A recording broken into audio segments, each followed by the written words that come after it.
తెలంగాణ రాష్ట్ర వ్యాప్తంగా ఎక్కడ చూసినా కూడా ప్రజా పాలన నడుస్తూ ఉందని చెప్పేసి కాంగ్రెస్ వర్గం, కాంగ్రెస్ శ్రేణులు చాలా ఘంటాపథంగా చెప్తా ఉన్నాయి. బట్ ఇంకొక వర్గం ఏదైతే ఉందో అంటే బీజేపీ కావచ్చు, బీఆర్ఎస్ కావచ్చు, ప్రజా వైఫల్య పాలన నడుస్తూ ఉంది 1 year అని చెప్పేసి అంటా ఉంది.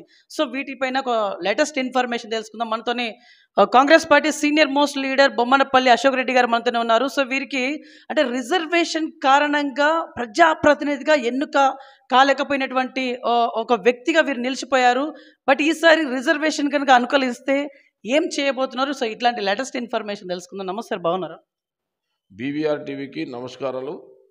ముఖ్యంగా ప్రజాపాలన ఈ రాష్ట్రంలో బ్రహ్మాండంగా కొనసాగుతున్నది. ఎందుకంటే ఒక 5 గ్యారెంటీలు అమలవుతున్న తీరును చూస్తే తెలిసిపోతూ ఉంది.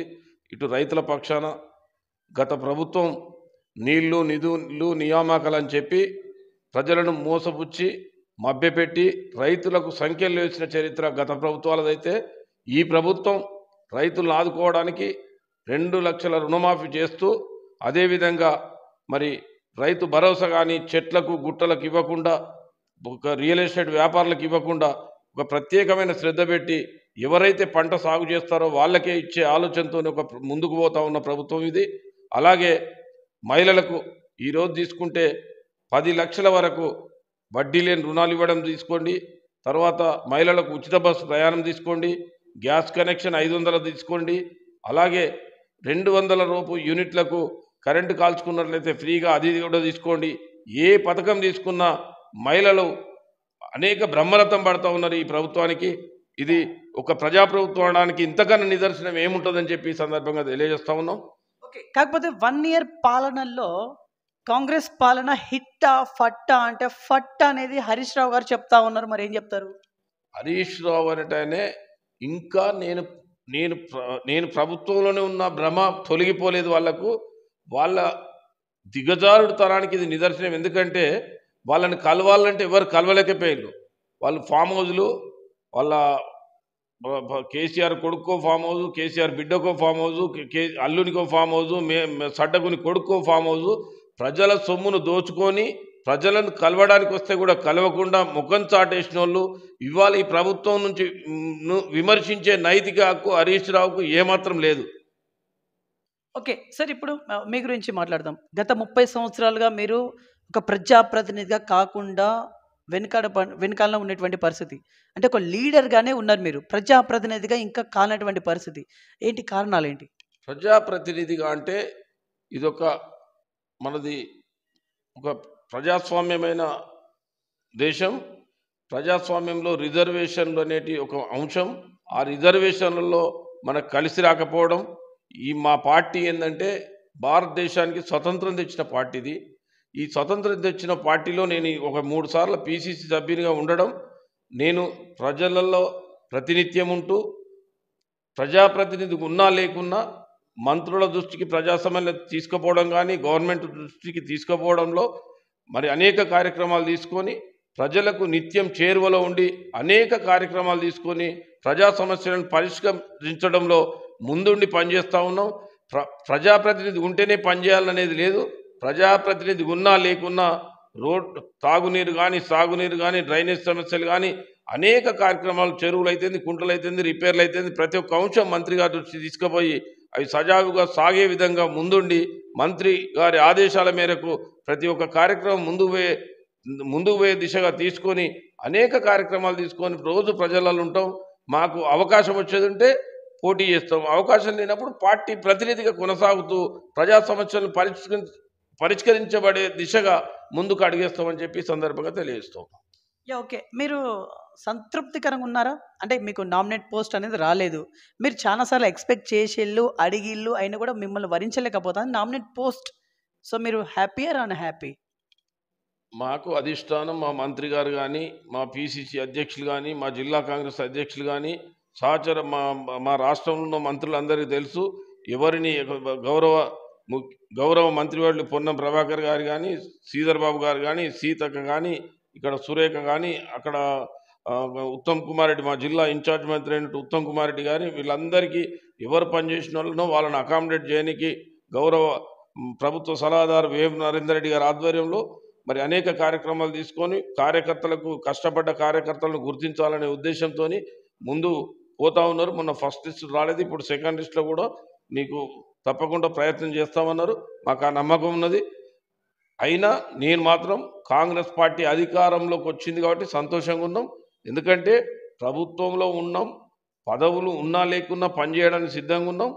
పదవులు అనేది ఉంటే ఇంకా కొంచెం ముందుకు పోయి అనేక ప్రోటోకాల్ కార్యక్రమాలు ఉంటాయి కాబట్టి మేము ఆశించడంలో తప్పులేదు. కష్టపడ్డ కార్యకర్తలం 30 సంవత్సరాల నుంచి పార్టీ మారకుండా అనేక ఒడిదొడుకులు కేసులైనా తట్టుకొని పార్టీ ఇచ్చిన ప్రతి కార్యక్రమం ముందుకు తీసుకుపోయే కార్యక్రమం చేశాము. మేము ఆశించడంలో తప్పులేదు. ప్రభుత్వం కూడా మా ముఖ్యమంత్రి కూడా ఆలోచన చేస్తూ ఉన్నాడు. కష్టపడ్డ కార్యకర్తను గుర్తిస్తా అని చెప్పి ప్రతి ఇంటర్వ్యూలో చెప్పిండు. మాకు కూడా అతని మీద పూర్తి విశ్వాసం ఉన్నది. మాకు తప్పకుండా నామినేటెడ్ పదవి ఇస్తారని చెప్పి ఆశిస్తా ఉన్నాం. ఓకే సార్, మీరు ఏం అడుగుతా ఉన్నాను, స్టేట్ కార్పొరేషన్ చైర్మన్ ఒకటి అడుగుతున్నట్టుగా కొంత సమాచారం.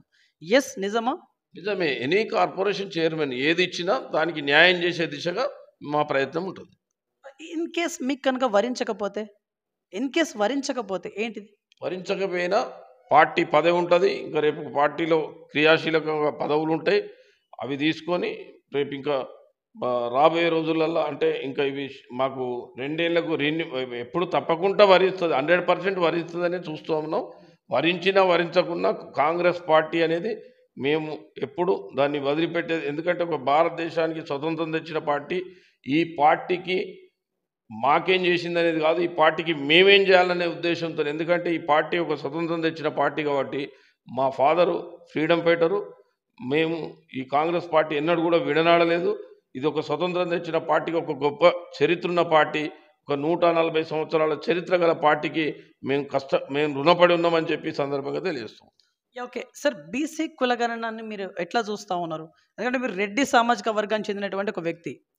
సో రెడ్డి సామాజిక వర్గం కావచ్చు, లేకుంటే వెలమ సామాజిక వర్గం కావచ్చు, బీసీ కులగణన పైన మీ వర్షన్ యాక్చువల్లీ. బీసీ కులగణన అనేది రాహుల్ గాంధీ గారి యొక్క పెద్ద ఆలోచన విధానం. మా కాంగ్రెస్ పార్టీలో మా అగ్రనాయకుడైన రాహుల్ గాంధీ గారి మరి రాష్ట్రానికి వస్తే గౌరవ ముఖ్యమంత్రి గారు కానీ, రెడ్డి అయినా, వేం నరేందర్ రెడ్డి ప్రభుత్వ సలహాదారు అయినా, ఇంకా అనేక మంది, కోమటిరెడ్డి వెంకరెడ్డి అయితే, ఉత్తమ్ కుమార్ రెడ్డి అయితే, ప్రతి ఒక్కరు ఇది ఒక రాహుల్ గాంధీ నిర్ణయాన్ని కట్టుబడి హర్షించదగ్గ విషయం. ఎందుకంటే బడు బలహీన వర్గాల అభ్యున్నత ధ్యేయంగా ఒక రాహుల్ గాంధీ గారిని తీసుకున్న నిర్ణయానికి కట్టుబడి అందరం కలిసి బీసీ కులగణన ఎవ్వరు ఇందులో వ్యతిరేకించట్లేదు. అందరం సాధారణంగా ఆహ్వానించి ఆ కార్యక్రమాన్ని ముందుకు తీసుకుపోయే దిశగా బీసీల ఔన్నత్యానికి ప్రతి ఒక్కరు కృషి చేయాలనే ఉద్దేశంతో వాళ్ళందరినీ ముందుకు తీసుకుపోయి ఏది కులమైతే ఎంత ఉన్నదో వారికంతా అనే విధంగా ప్రతి కార్యక్రమం జరగాలి. వాళ్ళ వాటా ప్రకారం వాళ్ళకు పోయే సీట్లు కానీ, నిధులు కానీ, ఎవరికి ఏం చేయాలనేది ఎవరెంతో వారికంతా అనే విధంగా రాహుల్ గాంధీ నిర్ణయం మేరకు అందరం కట్టుబడి పనిచేస్తామని చెప్పి సందర్భంగా తెలియజేస్తాం. ఓకే సార్, పొన్నం ప్రభాకర్ గారికి మీరు అత్యంత సన్నిహితులని విన్నాను. ఇప్పుడు అత్యంత సన్నిహితులు అంటే మీకు ఏదో ఒకటి చూపియాలి కదా, నామినేట్ పోస్టుల పరంపర కావచ్చు, ఇంకో వాటెవర్ ఏదో ఒకటి. ఇప్పటిదాకా ఏం లేదు అని అంటే దీన్ని ఎట్లా చూడాలి? 100% చూపిస్తారు. వారికి కూడా కొన్ని నియమ నిబంధనలని తప్పకుండా వారి అధిష్టానం దృష్టికి మా సేవలను తీసుకుపోయాడు, ఇంకా తీసుకుపోతూ ఉన్నాడు. వారు ప్రయత్నంలో అగ్రభాగాలు ఉన్నారు వారు కూడా.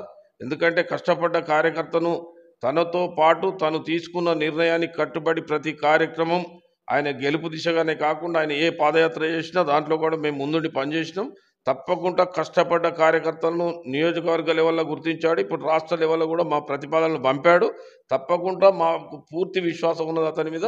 మాకు తప్పకుండా పదవి ఇప్పిస్తాడు, తప్పకుండా మాకు మంచి న్యాయం చేస్తాడనే ఆశిస్తా ఉన్నాం. ఓకే, ఇప్పుడు సర్పంచ్ ఎలక్షన్స్ అయితే రాబోతున్నాయి. ఐ థింక్ ఫిబ్రవరిలో నోటిఫికేషన్స్ వస్తుంది. సార్ ఎక్కడికక్కడ అన్ని చోట్ల క్లీన్ స్వీప్ అవుతుందా? కాంగ్రెస్ పార్టీ బరిలో ఉండేటువంటి సర్పంచ్ నుంచి వెళ్ళి పై స్థాయి వరకు అన్ని 100% క్లీన్ స్వీప్ అవుతుంది. ఎందుకు అంటే ఈ రాష్ట్ర ప్రభుత్వం తీసుకునే నిర్ణయాలు రైతులకు, మహిళలకు, విద్యార్థులకు, నిరుద్యోగులకు అనేక కార్యక్రమాలు తీసుకున్నాం. 10 సంవత్సరాలలో ఒక్క ఉద్యోగం ఇయ్యని గత ప్రభుత్వాలు అయితే 10 నెలలలో 54,000 పైచిలకు ఉద్యోగాలు ఇచ్చిన ఘనత, ఈ నిరుద్యోగులను ఆదుకున్న ఘనత ఈ రాష్ట్ర ప్రభుత్వంది, కాంగ్రెస్ పార్టీది. ఓకే, సో ఇప్పుడు ప్రజలకు మీరు ఇచ్చే మెసేజ్ ఏంటి? యాక్చువల్లీ ప్రజలు ప్రజాపాలనలో భాగస్వాములై ప్రభుత్వం చేస్తున్న కార్యక్రమాలన్నింటినీ దిగ్విజయం చేస్తూ ప్రజలు సుఖ సంతోషాలతో ఉన్నారు. ప్రజలు రాబోయే స్థానిక సంస్థలనే కానీ ఇంకా ఏ కార్యక్రమం ప్రభుత్వం తీసుకున్నా దాన్ని దిగ్విజయం చేస్తారని మేము విశ్వసిస్తున్నాం. ఎందుకంటే ప్రజలకు సౌకర్యవంతమైన పాలన అందిస్తున్నామని చెప్పడానికి ప్రతి ఒక్క కార్యక్రమంలో ప్రజలు ముందుండి తండోపతండాలుగా ఈ దాన్ని ఏమంటారంటే వాళ్ళే ఈ రాష్ట్ర ప్రభుత్వాన్ని అభినందిస్తూ ఉన్నారు, ఆశీర్వదిస్తూ ఉన్నారు, ఆశీర్వదించుతారు కూడా. తప్పకుండా ప్రజాప్రభుత్వాన్ని ఈ ప్రజలందరూ ఆశీర్వదిస్తారని చెప్పి మేము విశ్వసిస్తూ ఉన్నాం. ఇప్పుడు స్థానిక ఎలక్షన్స్లలో మీరు బరిలో దిగి జెడ్పీ చైర్పర్సన్ ఆ స్థాయిలో వెళ్ళాలనే ఆలోచనలో మీరు ఎక్కడో ఉన్నట్టుగా కొంత సమాచారం, ఇందులో క్లారిటీ ఉందా లేదా? 100% ఉంది. మేము ఏ విధంగానైతే ఒకవేళ రిజర్వేషన్ కనుక వచ్చి అనుకూలించినట్టయితే తప్పకుండా మా మంత్రి ఆదేశాల మేరకు బరిలో దిగుడే. అతను కూడా గెలవాలనే ఉద్దేశంగా ప్రతి ఒక్కరికి ఏ అవకాశం ఉంటే ఆ అవకాశాన్ని మీరు వదులుకోవద్దు, పనిచేయాలి, కష్టపడాలి. మీరు నా గౌరవాన్ని, అతని గౌరవాన్ని మేము నిలబెట్టాల్సిన బాధ్యత ఉన్నది. రాష్ట్ర ప్రభుత్వ గౌరవాన్ని కూడా మేము నిలబెట్టాలి. మేము బరిలో దిగడం 100% ఖాయం. ఓకే సార్, ఇప్పుడు మీరు ఇచ్చినటువంటి 6 గ్యారంటీస్, ఈ 6 గ్యారంటీస్ ప్రాపర్గా మీరు అమలు పరచడంలో వైఫల్యం చెందారు అనేది బీఆర్ఎస్ కావచ్చు, బీజేపీ కావచ్చు సూటిగా మిమ్మల్ని ప్రశ్నిస్తూ ఉంది. అంటే ఇక్కడ బస్సు ఒకటే తిరుగుతూ ఉందని చెప్పేసి కొన్ని కార్యక్రమాలు చేపడతా ఉన్నారు, కొద్దిగా ఇస్తూ ఉన్నారు, తర్వాత అది అక్కడికే పోతుందని చెప్పేసి అంటూ ఉన్నారు. ఏం చెప్తారు? సంవత్సరం లోపు 6 గ్యారంటీలలో 5 గ్యారంటీలు సఫలీకృతమైనవి. ఇంకొక గ్యారంటీ కూడా అమలు చేయకపోతున్నాం. ఈ రాష్ట్ర గత ప్రభుత్వం ఆర్థిక విధ్వంసం సృష్టించింది. అనేక అవకతవకలకు పాల్పడి ఈ రాష్ట్రాన్ని దివాలా తీయించిన ఘనత గత ప్రభుత్వానిది. అయితే ఆ ప్రభుత్వం చేసిన అప్పులను మిత్తిలు కట్టుకుంటూ ప్రతి నెల 1వ తారీఖు ప్రభుత్వ ఉద్యోగులకు జీతాలు ఇచ్చుకుంటూ ఇంకా అనేక అభివృద్ధి, సంక్షేమం అనే 2 కళ్ళతోని ఈ ప్రభుత్వం పనిచేస్తూ ఉంది. దాన్ని ఓర్వలేక ప్రతిపక్షాలు విమర్శలు చేసిన ప్రజలు ఆశీర్వదిస్తూ ఉన్నారు, ప్రజలు అర్థం చేసుకుంటా ఉన్నారు. ఓకే, ఇప్పుడు మీరు ఎన్ని చెప్పినా కూడా మహిళలకి 2500 లేదని చెప్పేసి, తర్వాత 2 లక్షల రుణమాఫీ కూడా కరెక్ట్గా ప్రాపర్గా చేయలేదని చెప్పేసి హరీష్ రావు గారు ఘంటాపదంగా చెప్తా ఉన్నారు. మరి మా గౌరవ మంత్రి గారు నిన్న మీటింగ్ పెట్టారు.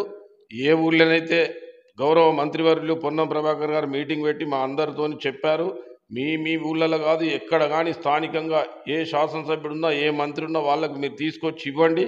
ఎక్కడైతే 2 లక్షల లోపు రుణమున్న వాళ్లకు కాలేదో వారు ఏమన్నా సాంకేతిక లోపం ఉన్నా అది మా పిఆర్ఓలకు కానీ మన ఆఫీస్లో కానీ తెచ్చివ్వండి, నేను దాన్ని పరిష్కరించబడే విధంగా కృషి చేస్తా అని చెప్పి మాట ఇచ్చారు. అదేవిధంగా మేము కూడా అందరం గ్రామాలలో పోయి వాళ్ళని చైతన్యపరిచి రైతులను ఎవరికి రాలేదో కాంగ్రెస్ పార్టీ శ్రేణులు ముందుండి వాళ్ళ డాటా తీసుకొని వచ్చి ఆఫీస్లో ఇచ్చి దాన్ని పరిష్కరించబడే విధంగా కృషి చేస్తూ ఉన్నాం. అలాగే ప్రతిపక్షాలకు ఏది దొరకక ఒక అంశం అనేది తీసుకొని గతంలో రైతులకు సంఖ్యలు వేసిన వాళ్ళు మీరు ఆ నీతులు చెప్పేది రైతుల పక్షాన మాట్లాడేది మీరా అని చెప్పి ఈ సందర్భంగా మేము అడుగుతా ఉన్నాం. మీకు రైతుల గురించి అడిగే నైతిక హక్కు లేదు. గతంలో రైతులకు, మిర్చి రైతులకు ఖమ్మంలో మరి సంఖ్యలు వేసిన చరిత్ర మర్చిపోలేదు. అలాగే ప్రాజెక్టుల విషయానికి వస్తే మా దగ్గర హుస్నాబాద్ నియోజకవర్గంలో గండిపల్లి గౌరవెల్లి రిజర్వాయర్ గురించి మేము రైతులను చైతన్యం చేసి ముందుకు పోతే రైతులకు మాకు అనేక కేసులు పెట్టి సంఖ్యలు వేసిన చరిత్ర గత ప్రభుత్వానిది. అయితే ఇప్పుడు ఆ గండిపల్లి గౌరవెల్లి రిజర్వాయర్ను కూడా 430 కోట్ల నిధులు విడుదల చేయించి ఇప్పుడు కాలువలు పెట్టి మరి రైతాంగాన్ని ఆదుకోవడానికి మంత్రి గారు ఇవాళ నియోజకవర్గంలో, హుస్నాబాద్ నియోజకవర్గంలో 890 కోట్ల నిధులు తీసుకొచ్చి అభివృద్ధి దిశగా ప్రయాణం జరుగుతూ ఉన్నది. అది ముందుకు పోతూ ఉంటే ఓర్వలేని వాళ్ళు అడపాదడపా నేను చెప్తా ఉన్నా 2 లక్షల రుణమాఫీ సాంకేతిక కారణాల వల్ల అక్కడక్కడ 1-2 జరగవచ్చు, వాటిని సరిదిద్దుకుందామని చెప్తున్నాం. వాళ్ళకి ఏ విధంగా ఒక కుటుంబం యూనిట్గా తీసుకున్నాం, దానికి డబుల్ ఎంట్రీ అయిందా, ఎందుకు అయిందా అనేది ఆలోచన చేస్తూ ఉన్నాం. తప్పకుండా పరిష్కరించి 2 లక్షల పైనున్న వాళ్ళకు కూడా విడతల వారీగా, మిగతా వాళ్ళకు కూడా 2 లక్షల పైనున్న వాళ్ళకు కూడా చేస్తామని చెప్పి మాట ఇవ్వడం జరిగింది ముఖ్యమంత్రి గారు. అది మాత్రం విడతల వారీగా చేస్తాం. 2,50,000 లోపు కొంతమందికి, అవి కూడా రైతులు మిగతా డబ్బులు కట్టుకుంటే ఈ 2 లక్షల రుణం మాత్రం మాఫీ చేస్తామని చెప్పి ముఖ్యమంత్రి గారు కానీ గౌరవ మంత్రివర్యులు కానీ అందరు సలహా ఇవ్వడం జరిగింది. ఆ సలహా ప్రకారం ప్రజలు మమ్మల్ని ఆశీర్వదిస్తారు, తప్పకుండా విశ్వసిస్తారు. ఓకే. ఇప్పుడు ఒక సంవత్సరం అయితే అయిపోయింది. ఇంకా 4 సంవత్సరాలు ఉంది. ఒక్క సంవత్సరం పైన మీ అభిప్రాయం ఏంటిది? రాబోయేటువంటి 4 ఇయర్స్ పైన మీ అభిప్రాయం ఏంటిది? ఒక సీనియర్ మోస్ట్ లీడర్‌గా మీరున్నారు కాబట్టి. రాబోయే 4 సంవత్సరాలనే కాదు, 4 సంవత్సరాలు కూడా ప్రజాపాలన దిగ్విజయంగా కొనసాగుతూ ఉంటుంది. పేదలకు, రైతులకు, మహిళలకు అనేక సంక్షేమ కార్యక్రమాలు మేనిఫెస్టోలో పెట్టినవే కాకుండా పెట్టనివి కూడా కొన్ని చేయడానికి ఈ ప్రభుత్వం ముందుకు పోతూ ఉంటుంది. తప్పకుండా ప్రజలను ప్రజా సంక్షేమం, అభివృద్ధి రెండు కళ్ళతో చూస్తూ, అదేవిధంగా ఆర్థిక విధ్వంసం నుంచి తట్టుకొని ఈ ప్రజాప్రభుత్వం అనేక కార్యక్రమాలు తీసుకొని రైతులకు మేలు జరిగే కార్యక్రమాలు. ఇవాళ రైతులు పంట నష్టపోతే కూడా వాళ్ళకు పరిహారము గతంలో ఇవ్వలేదు, ఇప్పుడు ఇస్తూ ఉన్నాం. అలాగే పంటల బీమా, ఒక రకంగా చూస్తే గతంలో పంటల బీమా అనేది లేదు, మళ్ళీ మా ప్రభుత్వం వచ్చినాక పంటల బీమా తీసుకున్నాం. అదేవిధంగా ఇన్పుట్ సబ్సిడీ అయితేనేది, యంత్రాలకు సబ్సిడీ అయితేనేమి గతంలో బంద్ చేసి మేము ఇస్తూ ఉన్నాం, ఇప్పుడు మళ్ళీ స్టార్ట్ చేసినాం. ప్రత్యేకంగా మా ప్రభుత్వం రైతు పక్షపాతిగా వచ్చే 4 ఏళ్ళు మహిళలకు కానీ, నిరుద్యోగులకు కానీ, కార్మికులకు కానీ, కర్షకులకు కానీ ప్రతి ఒక్కరికి అందుబాటులో అనేక కార్యక్రమాలు తీసుకొని రైతాంగాన్ని, వీళ్ళందరినీ, అన్ని రకాల వర్గాలను ఆదుకోవడానికి కృషి చేస్తుంది ఈ 4 ఏళ్ళు కూడా. తర్వాత 5 ఏళ్ళు కూడా ప్రభుత్వం మాదే 100% రాసి పెట్టుకోండి, ప్రజలు విశ్వసించి. ఎందుకంటే ఒక పేదల పక్షపాతి, రైతాంగ పక్షపాతిగా ఉన్నటువంటి కాంగ్రెస్ పార్టీ ప్రభుత్వాన్ని మళ్ళీ ఒకసారి కూడా ఆశీర్వదించారని ఈ సందర్భంగా విశ్వసిస్తున్నాం. Okay sir, last and final ఏం చెప్పి ముగించాలనుకుంటున్నారు? ప్రజెంట్ మీరు టీపీసీసీ మెంబర్గా ఉన్నారు, పిసిసి మెంబర్గా ఉన్నారు ప్రజెంట్ మీరు. ఎస్, సో ఫైనల్ ఏం చెప్పి ముగిస్తారు? ఈ ప్రభుత్వం ప్రజాప్రభుత్వం, ప్రజలకు అనేక కార్యక్రమాలు తీసుకునే ప్రభుత్వంగా ఈ వచ్చే 4 ఏళ్ళే కాదు, ఇంకొక 5 ఏళ్ళు కూడా మా ప్రభుత్వాన్ని ఆశీర్వదించాలని ప్రజలను వేడుకుంటా ఉన్నాం. ఓకే, సో ఇది ఇవాల్టి ఇన్ఫర్మేషన్. చూస్తున్నాను BVR TV news. Until then బాబాయ్, టేక్ కేర్.